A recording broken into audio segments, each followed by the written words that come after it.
Властите се надяваха по-слабите ветрове да помогнат на огнеборците да овладеят стихията. Че по-скоро като сцена от филм на ужасите. А ние разговаряхме с още българи, пътували до тук, до Вашингтон, специално за събитието, техните истории след малко.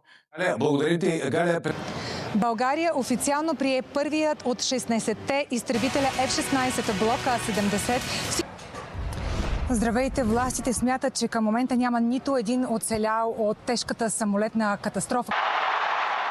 За всичко това ще говорим сега с репортерите ни, които са на най-горещите точки. Това не е нещо, което виждаме често по улиците на Вашингтон. Америка демонстрира военна мощ с парад в столицата, какъвто не е имало през последните 3 десетилетия. Междувременно хиляди протести в цялата страна. И след рязката промяна в позицията на Доналд Тръмп относно прекратяване на огъня на фронта в Украйна. Мирчев показал каталог с военни оръжия, които щял да продаде на мексиканският картел Халиско Нова генерация. Добър вечер. Залогът за тази среща наистина е голям. Последните 15 месеца от живота си Михайло прекарва на украинския фронт.